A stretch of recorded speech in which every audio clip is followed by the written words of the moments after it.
चला सकते हो। ऐसे नहीं भी चलाओ तो चलता है, पर हल्का चलाओ।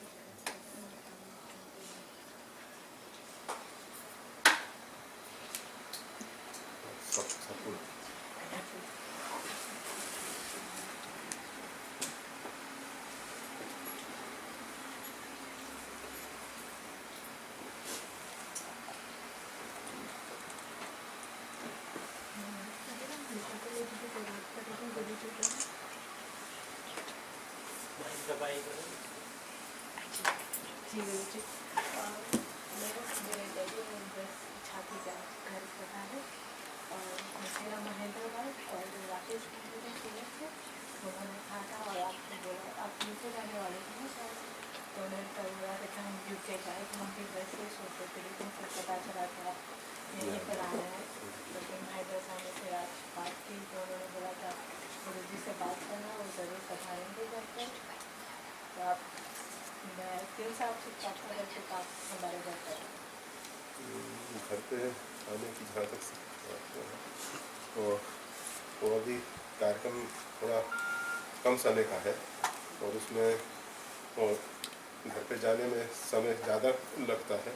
अब यहाँ सब एक साथ बैठ गए तो एक साथ लाभ मिल जाता है, तो घर घर जाने की संभावना बहुत कम है, बहुत कम। आपकी जब भी अनुकूलता हो, कभी भी आप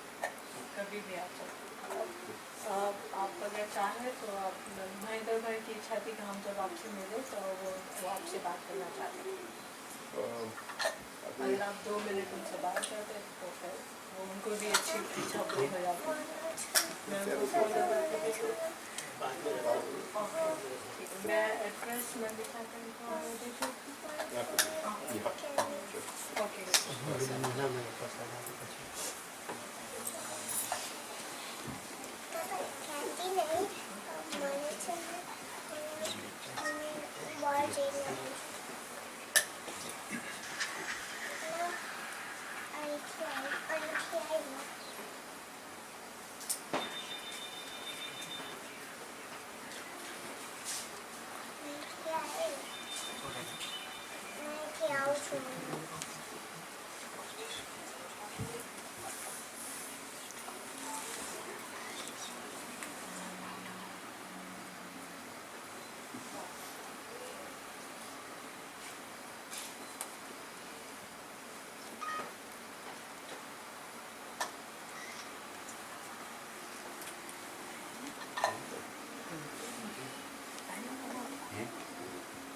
भजन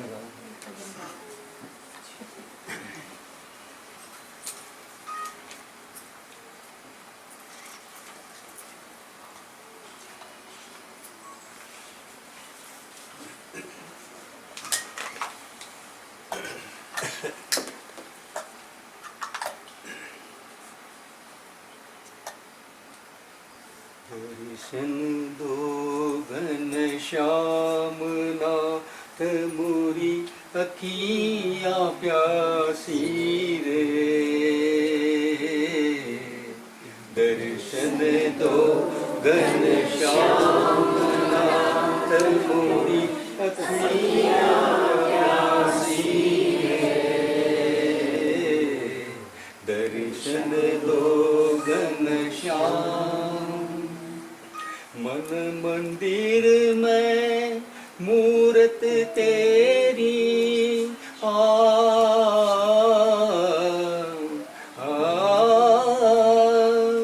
मन मंदिर में मूरत तेरी, फिर भी न देखूं सूरत तेरी। युग बीते ना आई मिलन की, युग बीते ना आई मिलन की, घट घट वासी रे, दर्शन दो घनश्याम नाथ मोरी अखियाँ प्यासी रे, दर्शन दो घनश्याम। द्वार दया का जब तू खोले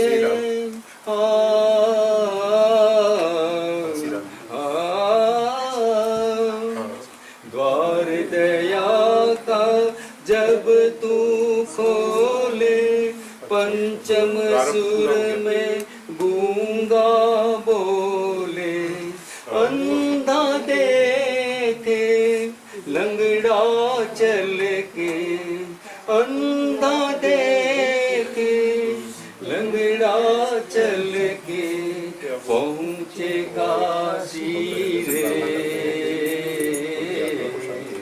दर्शन दो घनश्याम नाथ मोरी अखियाँ प्यासी रे।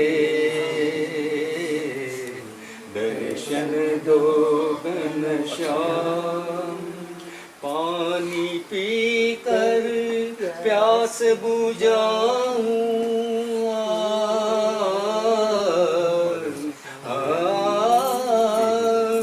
पानी पीकर प्यास बुझाऊं, नैनन को कैसे समझाऊं, आँख में चोली छोड़ो अब तो, आँख में चोली छोड़ो अब तो, ब्रज के वासी रे।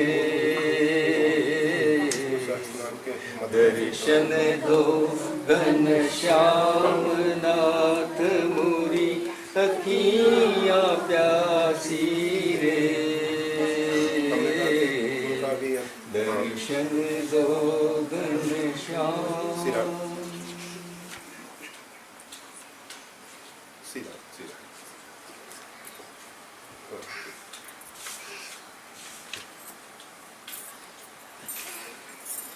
हाँ सीधा।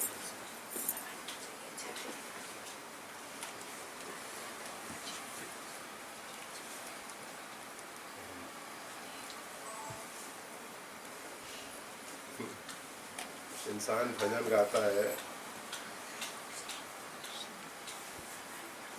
दर्शन की प्यास जिस दिन होती है ना, उस दिन फिर ये सब संसार जो है ना अच्छा नहीं लगता। और मीरा को जब वो प्यास पैदा हुई तो ना तो उसको आभूषण प्रिय लगते थे, न राशि वैभव सुख। राणा को यही सबसे बड़ी तकलीफ थी कि ये राज रानी होके, मतलब और राज परिवार की महिला होके और इन साधु भिक्षमंगों के साथ बैठती है, पर जिसको उसकी प्यास लगती है उसको ये संसार के सुख वैभव संपदा सब कचरे जैसे लगने लगते हैं। जैसे आप सब घर का कूड़ा कबाड़ा रोज झाड़ के फेंकते हो तो आपको उसमें अच्छा प्रतीत होता है, उसमें ऐसा नहीं लगता कि कोई हम बहुत बड़ा कार्य कर रहे हैं, सफाई। इसी प्रकार से संसार के जितने भी वैभव हैं, ऐश्वर्य है, जितने भी सुख साधन हैं, वो सब हमको कूड़े कबाड़े की तरह लगने लग जाए, तब समझना चाहिए कि परमात्मा की प्यास है। और अभी तो हमको संसार प्यारा लग रहा है, संसार की प्यास है, संसार के रूप देखना चाहते हैं, संसार की सुख संपदा चाहते हैं, वैभव चाहते हैं। हम अभी अपना घर जो है ना संसार में बसा रहे हैं, अभी हम अपना घर परमात्मा के चरणों में नहीं बसाए हैं। जिस दिन जिस क्षण परमात्मा के चरणों में अपना घर बनेगा ना, वही हमारा एक आश्रय होगा, आशियाना होगा, और परमात्मा के चरण ही हमारे लिए सर्वस्व होंगे, तब दर्शन की प्यास है। और सबसे बड़ा आश्चर्य यही है कि परमात्मा इतना नज़दीक है, इतना नज़दीक है। संसार तो हमसे दूर है और व्यक्ति हमसे दूर है, परमात्मा तो हमारे बहुत बहुत बहुत नज़दीक है। इतना नज़दीक है कि वो और हम दो नहीं हैं, मतलब दूरियों की सीमा खत्म कर दो तो दोनों मिलके एक हो जाते हैं ना। इसी प्रकार से परमात्मा हमसे बिल्कुल दूर नहीं है, बिल्कुल दूर नहीं है। पर परमात्मा को दूसरे नाम रूप में, सुख शांति के रूप में हम संसार में खोज रहे हैं। परमात्मा खोज तो है परमात्मा की, वो कबीर साहब का एक भजन में कहा गया ना, पानी बिच मीन पियासी रे, सुन सुन मोय लागत हाँसी रे। तो सुख संपदा वैभव में जो हम सुख खोज रहे हैं, वास्तविक में सुख उसमें है नहीं। अगर उसमें सुख होता तो आज तक असंख्य लोग सुखी दिखाई देते, असंख्य लोग जिनके पास बहुत है, जरूरत से ज़्यादा है, वो उसको किस प्रकार से खर्च करें वो एक समस्या है उनके पास, और बहुत दुखी हैं, बहुत दुखी। और एक केदारनाथ में या हिमालय की गुफाओं में रहने वाला संत, जहाँ बिल्कुल कोई भौतिक साधन नहीं है, और वो अपने जब ध्यान से उठता है और बाहर आता है तो उसके चेहरे पे एक मुदिता होती है, एक आनंद होता है, एक उल्लास होता है। और हम सब इन सुख संपदा वैभव में से निकलते हैं ना, तो हमारे चेहरे पे ऐसी, नहीं कहना चाहिए जैसे एक मुर्दे को जला के आ रहे हैं।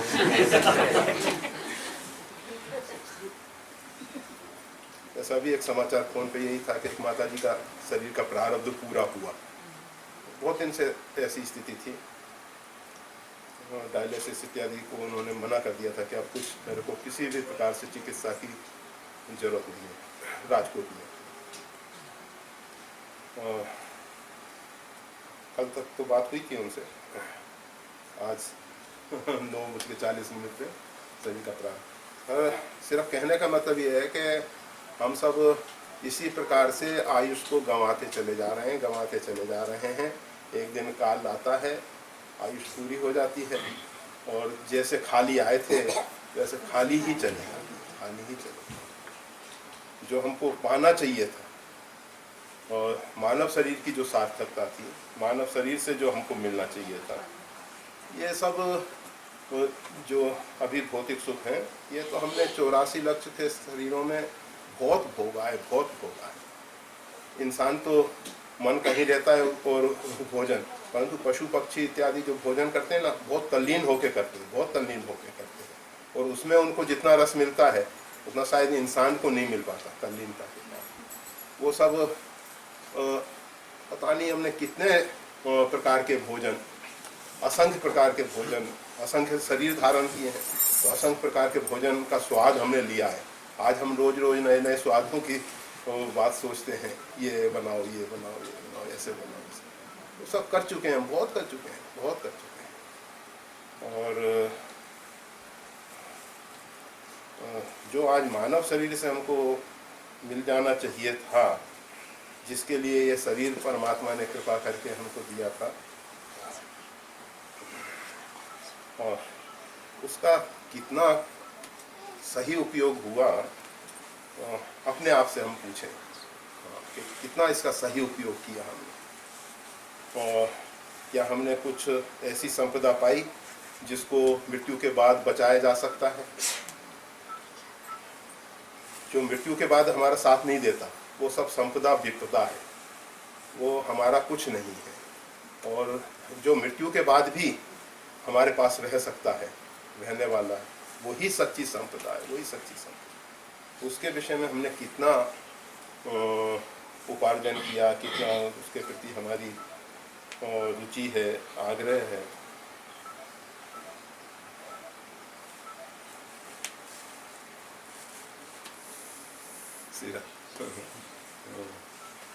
एक प्रश्न गुरुदेव ज्योति बहन को है, अपने संजय भाई की पत्नी, हमारी भांजी, कि जब द्रौपदी का वस्त्रहरण हुआ तब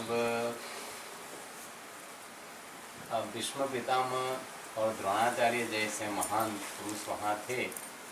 हालांकि वो दुर्योधन का अन्न खा रहे थे, मगर ऐसी विकट परिस्थिति में उन्होंने क्यों कुछ नहीं किया। और रामायण का एक निकृष्ट पात्र, मतलब शरीर से, जिसको गीधराज जटायु के नाम से जाना जाता है। गीध अधम खग आमिष भोगी, जो सड़े गले मांस को खाने वाला गीध, जब रावण के द्वारा सीता जी का अपहरण होने लगा तो उसने रावण को फटकारा, रे रे दुष्ट ठाड़ किन हुई, निर्भय चले न जाने मोही।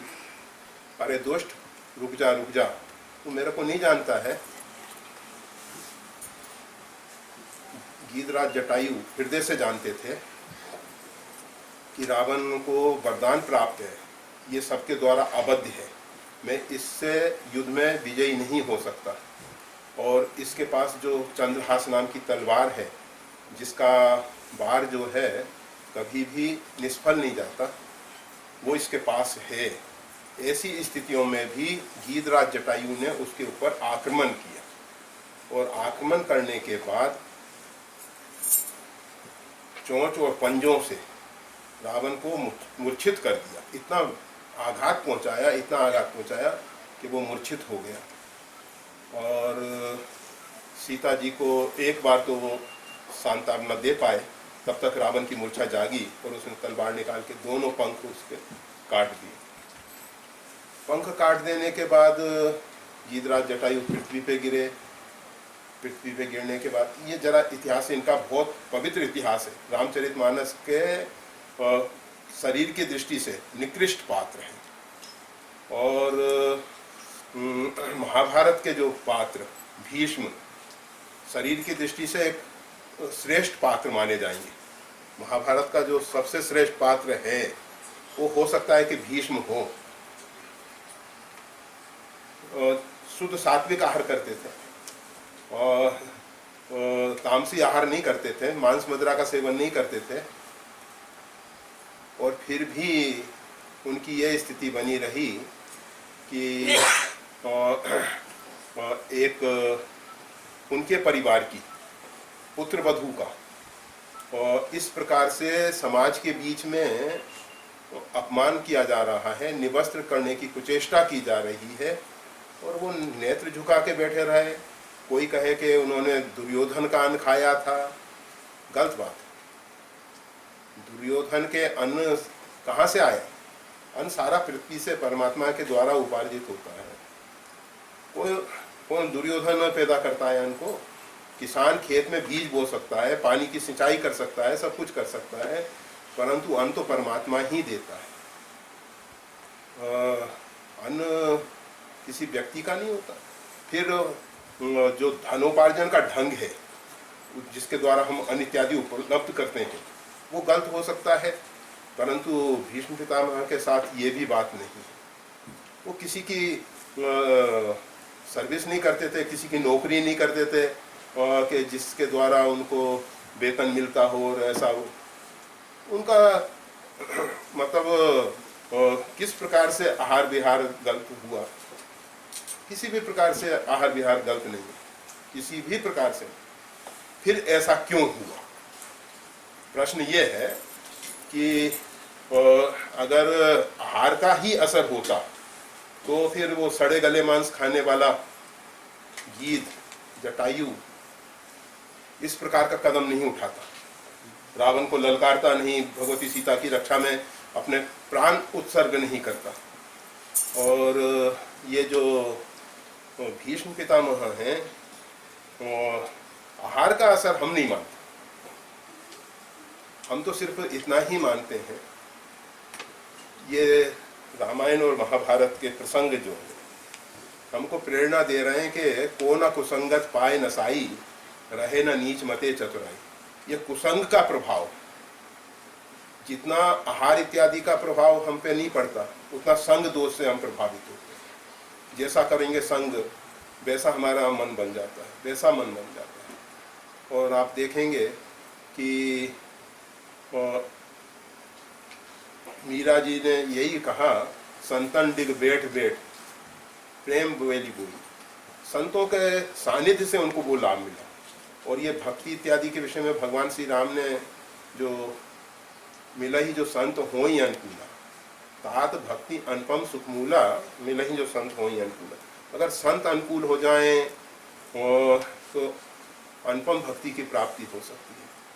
बिन सत्संग काहू ना पाई, बिना सत्संग के भक्ति किसी को प्राप्त हुई ही नहीं।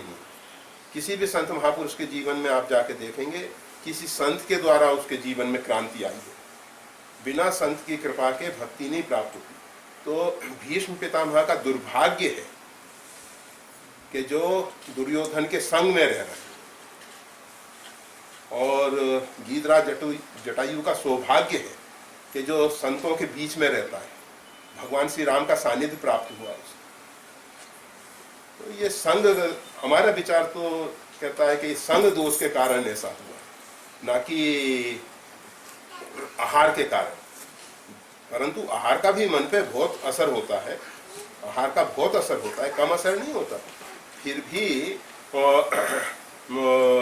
वहाँ जो घटना घटी है, और आप गुरु द्रोणाचार्य की बात करते हो, गुरु द्रोणाचार्य को किसी ने उत्तम गुरु के रूप में स्वीकार नहीं किया। एकलव्य को उत्तम शिष्य के रूप में जरूर याद किया जाएगा, जरूर किया जाएगा। जब तक ये भारतीय इतिहास रहेगा तब तक एकलव्य को उत्तम शिष्य के रूप में याद किया जाएगा। और एकलव्य द्रोणाचार्य के पास धनुर्विद्या सीखने के लिए गया।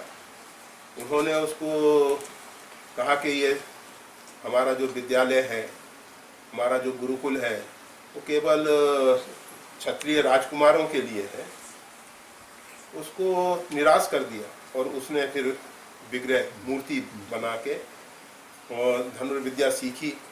बाद में देखा कि अर्जुन से भी ज़्यादा ये धनुर्विद्या में आगे बढ़ रहा है। ऐसी स्थिति में उन्होंने अपनी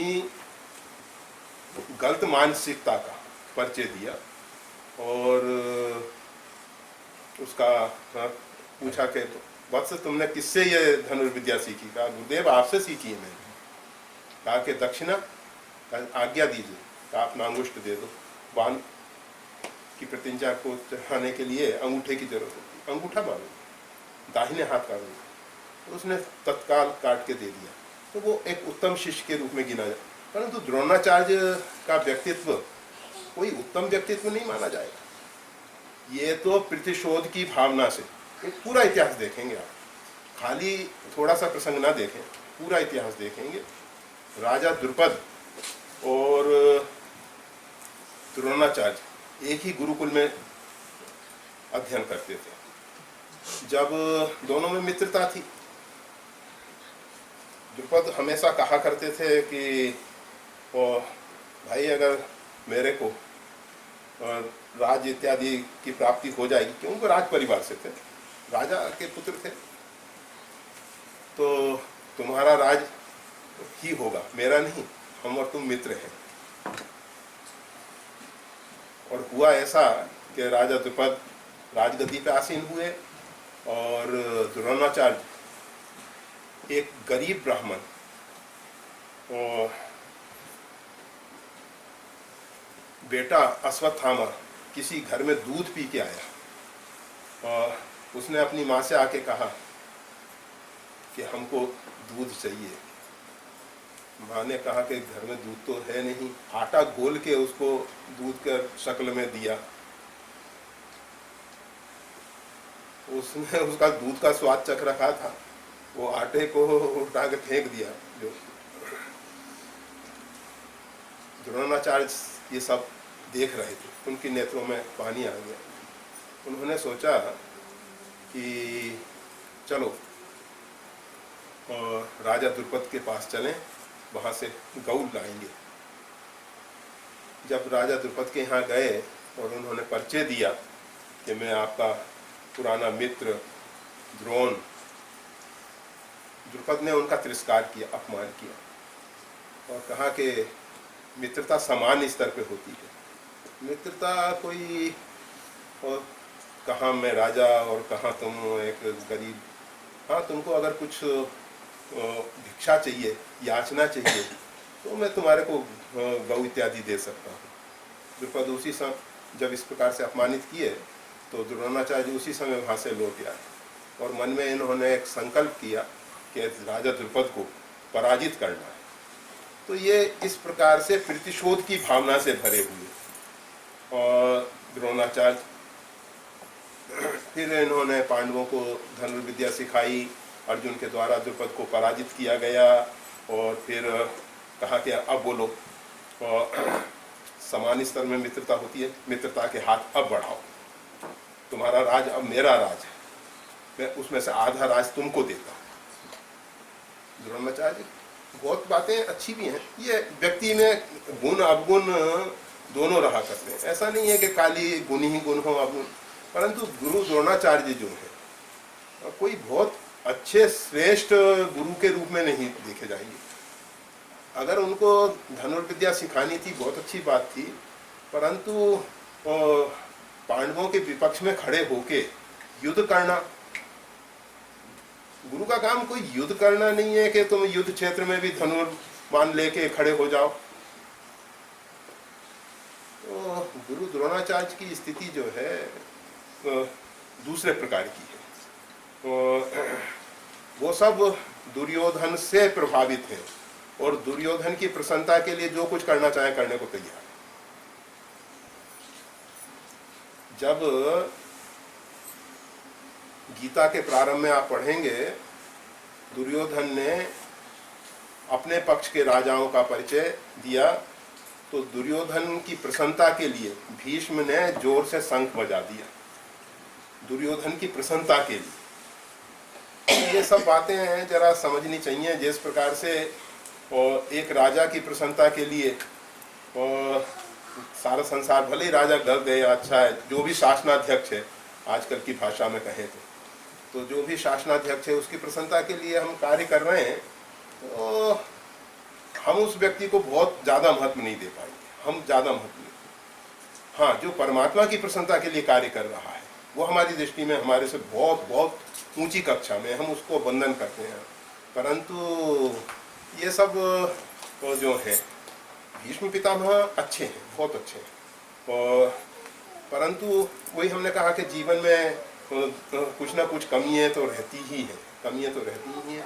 और भीष्म पितामह का मरण जो है बहुत उत्तम हुआ। भगवान श्री कृष्ण सामने खड़े हैं और उन्होंने मतलब भगवान का ध्यान करते हुए शरीर का प्रारब्ध पूरा किया। अच्छी स्थिति है, बहुत अच्छी स्थिति है।